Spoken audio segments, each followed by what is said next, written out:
হঠাৎ স্বপ্নে দেখলাম আমি নৈহাটি বড় মার কাছে যাচ্ছি। হঠাৎ স্বপ্নটা দেখার পরে সকালে এবং সেই মুহূর্ত থেকে শুরু হলো আমার সত্যিকারের স্বপ্নটাকে সত্যিকারের মা যখন ডাকছেন তখন যেতে তো হবেই মায়ের কাছে, কারণ ঈশ্বরের জায়গাটা কিন্তু টাকা দিয়ে পূরণ করা হয় জানে না। ঈশ্বর যদি টানে তার জায়গাটা সেখানে যেতেই হবে। সেখানে তোমার যতই অভিযোগ থাকবে, যতই তুমি পারবে না অর্থ শারীরিক সমস্যাজনিত কারণে, তাই আমারও এই স্বপ্নটা সত্যিকার সার্থক হলো। তাই সকালবেলা বেরিয়ে বেড়ানোর দৃশ্যগুলো কীভাবে বেরোলাম সেটা তোমাদের ভিডিওতে দেখানো। কিন্তু যারা নৈহাটির বড় মার কাছে যেতে চাইছো তাদের উদ্দেশ্যে একটাই কথা বলবো, আমরা যেহেতু বাঘেরিতে থাকি, বাঘেরি থেকে আমরা একটা বাঘেরিতে গেলাম। বাঘেরিতে থেকে আমার বাড়ি বাঘেরি থেকে 10 মিনিটের পর সেখানে গেলাম। অটো করে আমরা উল্টোডাঙায় পৌঁছলাম। উল্টোডাঙা থেকে আমরা শান্তিপুরের উদ্দেশ্যে একটা লোকাল ধরলাম। সেখানে আমরা ট্রেনে যেতে যেতে আমাদের নৈহাটি লোকালে জায়গাটা আমরা পাইনি, আমাদের হয়েছিল এবং জলটা খেতে যে তোমার কাছে জল ছিল, অ্যাকচুয়ালি জল না, টাকা চাইছিল। সময় লাগে, আমরা স্টেশনে নামলাম, তারপরে আমরা গিয়ে দেখলাম কিছু ভিড় হয়নি এবং আমরা লাইনে রয়েছি, দেখতেই পাচ্ছি। আমরা লাইনে ডালা কিনলাম পুজোর ঘর থেকে, সেটা দেখিয়ে দিয়েছি, তোমরা দেখে নেবে। সেটা থেকে আমরা ডালা কিনে এবার আমরা লাইনে ভিতরে প্রবেশ করলাম। দেখো যাচ্ছি। আমরা 3 বছর আগে গেছিলাম, তখন কিন্তু সিস্টেমটা এরকম ছিল, এটা নতুনত্ব আমরা দেখছি। তবে একটা কথা বলছি, যারা যে সকল ইউটিউবেরা আছেন তারা বলছে ভোগ প্রসাদ নৈহাটি বড় মার কাছে পাওয়া যায়। এখন সেটা বন্ধ হয়ে গেছে পুজোর পর থেকে। তো তোমরা কখনোই ভোগ প্রসাদের উদ্দেশ্যে চিন্তা করবে না। তোমরা মায়ের কাছে এসেছো, মাকে মনের মতো করে পুজো দাও। তোমাদের পুজো মা নেবেন। নৈহাটি বড় মা খুব জাগ্রত, সব জায়গায় জাগ্রত। যদি মনে বিশ্বাস থাকে তাহলে প্রত্যেকটা জায়গারই একটা ছোট মন্দিরও, যে মন্দিরে বিগ্রহ আছে সেই বিগ্রহ কথা বলে, যদি বিশ্বাস থাকে। দেখো ততক্ষণে আমাদের লাইনটা কিন্তু এগোচ্ছে। আর একটু সেলফি তুললাম নিজে, কারণ তোমাদের তো দেখাতে হবে। তোমরা যারা আমার অনেক দূরের বন্ধু আছে ফেসবুকে, যারা কলকাতার সম্পর্কে কিছুই জানো না, তাদের জন্য এই ভিডিওটা। এই দেখো আমার বর ডালা নিয়ে দাঁড়িয়ে রয়েছে, সেলফি তুলে দিয়েছি। আমাকে আমার পরপর ফটোগুলো তুলছি। আর সত্যি কথা বলতে কি, আমার যখন কোনো মায়ের মন্দিরে যাই বা কোনো বিগ্রহের মন্দিরে যাই, তখন কিন্তু ফটোর ব্যাপারে এতটা চিন্তাধারাও আসে না, ফটো তুলতে ইচ্ছা করে না, কারণ আমি তো জব করি। এবার দেখো পৌঁছে গেছি ঠিক মন্দিরের ভেতরে, মায়ের কাছে এসেছি। মায়ের ফটোগুলো দেখো তুলছি, কারণ কি এখন যেহেতু ফেসবুক ইউটিউব আমাকে দিতে হয়, সেই জন্যে আমি ফটোগুলো তোমাদের দিচ্ছি, ভিডিওগুলো তোমাদের কাছে দেখাচ্ছি। যারা তোমরা দূর থেকে দেখছো, দেখো নৈহাটি বড় অনেক ভিড়, অনেক সবাই এত ভিড়ের মধ্যে মাকে কিন্তু আবছাভাবে মাকে দেখা যাচ্ছে। এবং তোমরা এই ফটোর মাধ্যমে, ভিডিওর মাধ্যমে মার কাছে একটা উদ্দেশ্য বলে রাখো, মনস্কামনা জানাও। মা তোমাদের এই ফটো থেকেই তোমাকে সমস্ত মনস্কামনা পূরণ করবে। তখন একবার চলে এসো মায়ের কাছে, মা যদি টানে তাহলেই তুমি পেতে পারবে, না যে কিন্তু লাইনে রয়েছি। দেখো এই দেখো মায়ের সঙ্গে মায়ের দর্শন, জয় মা বড় মা। দিচ্ছি। এখানে যারা সেবাই গেছেন তারা পুজো নিচ্ছে। সুন্দর জায়গা, এত বিশ্বাসের জায়গা, এত আন্তরিকতার জায়গা। তোমরা যখন যাবে বুঝতে পারবে ভিডিওর সঙ্গে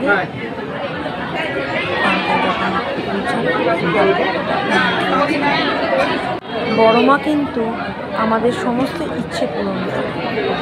যে কোনো এক জায়গায় এসে দাঁড়া, সব জায়গা থেকে বড় মা রক্ষা করে।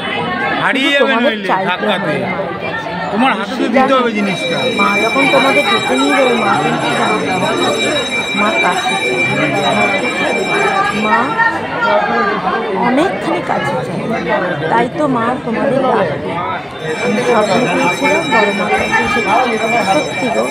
এটা হয়তো অনেকে ভাববে আমি স্বপ্নেই দেখেছি বড় মার কাছে এসেছি, বড় মা আমাকে ডাকছে। দেখো সবাই ফটো তুলছে, এত ভিড়, কিন্তু মা কিন্তু সবাইকে লক্ষ্য করছে।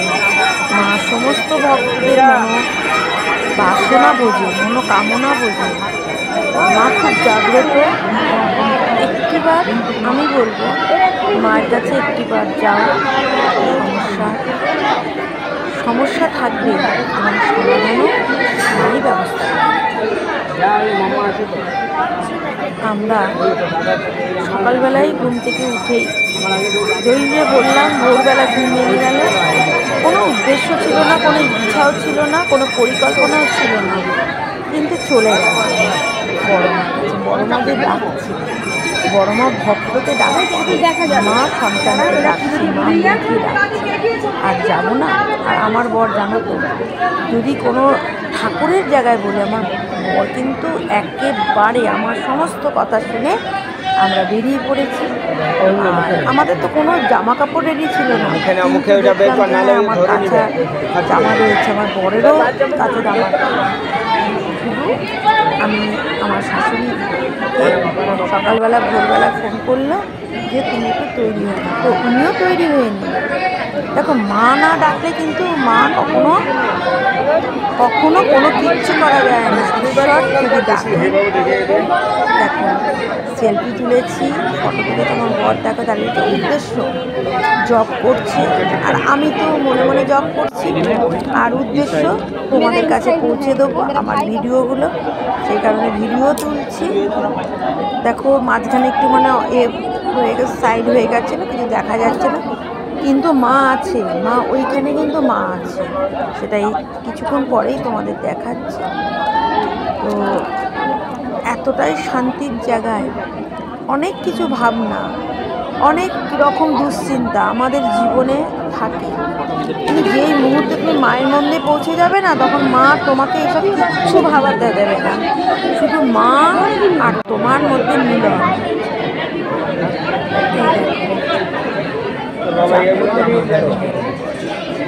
সব জায়গায় মা জাগ্রত, যেরকম তোমার মা, আমার মা, সবার মায় যেরকম প্রত্যেকটা মায় কিন্তু সব জায়গায় আমাদের মানসিকভাবে মনের পজিটিভ চিন্তা নিয়ে যে স্থানেই যাও না কেন, সেই স্থানেরই গুরুত্ব আছে। দেখো বাচ্চারা দেখো অনেকক্ষণ ধরে দাঁড়িয়ে রয়েছে, আর এত কিউট বাচ্চাটা দেখেছো, আমি ফটো তুলে নিলাম, সুন্দর লাগছে, কারণ মা তো বাচ্চাটাকে আমার মনে হলো একটু ফটো তুলে কারণ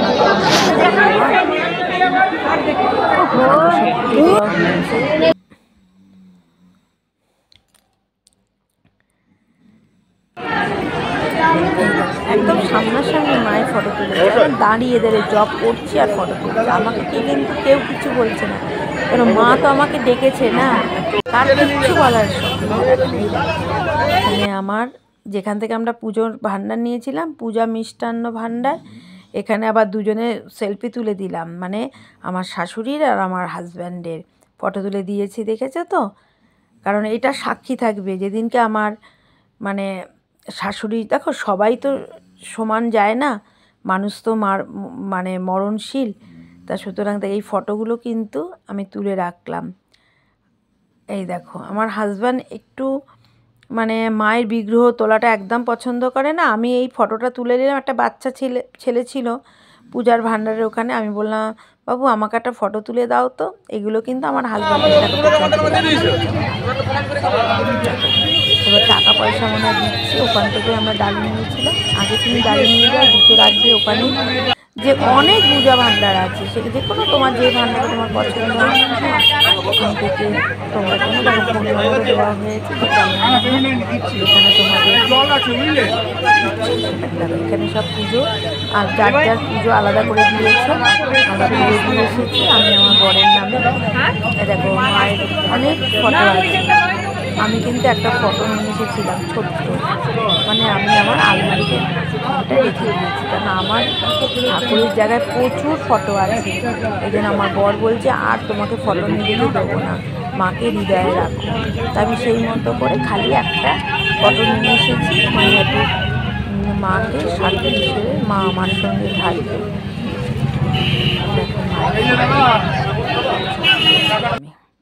তোমাদের ভালো লাগবে। তোমরা বন্ধুরা অবশ্যই আমি বলবো এমন কিছু সময় লাগে না। এবং আমরা খুব মানে আমাদের পুজো 10টার সময় আমরা লাইন দিয়েছি, আর আমাদের পুজো মোটামুটি 11টার মধ্যে কমপ্লিট হয়ে গেছে। তারপরে আমরা খেয়েছি। তারপরে দেখো খাওয়া দাওয়ার পরে আমরা একটু গঙ্গার ধারে এসেছি। দেখো গঙ্গার ধারে সেলফি তুলেছি, ভিডিও করেছি গঙ্গার সামনে।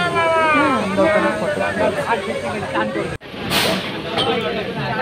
এবার আমরা ট্রেনে উঠে পড়লাম 12টার সময়, মানে নৈহাটি লোকাল, একদম ওখানে নৈহাটি লোকাল 12টার সময় থাকে আসে। আর ওখানে উঠলাম। এবার ট্রেনের মধ্যে আমরা যাচ্ছি। ট্রেনের কিছু ভিডিও আমরা তুলেছি। তো বন্ধুরা একদম মোটামুটি তুমি যদি বাড়ি থেকে 7টা 7:30টার মধ্যে বেরিয়ে যাও, তাহলে তোমার পুজো দেওয়ার মধ্যে 1টা থেকে 1:30টার মধ্যে তুমি ঘোরাটা পৌঁছে যাচ্ছে। একদম কমফর্টেবল জার্নি, কোনো রকম কোনো অসুবিধে নেই। আর ভালো লাগবে, কারণ ঈশ্বর তো তোমাদের একটা পথ দেখিয়ে দেয়। সেই কারণে তোমাদের জার্নিটা খুব ভালো হবে এবং তোমাদের সব কিছু বাধা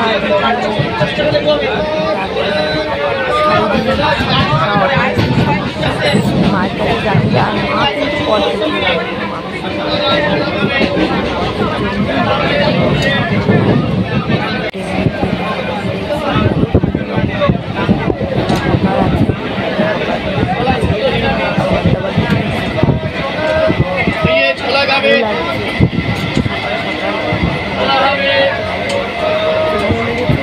মনটা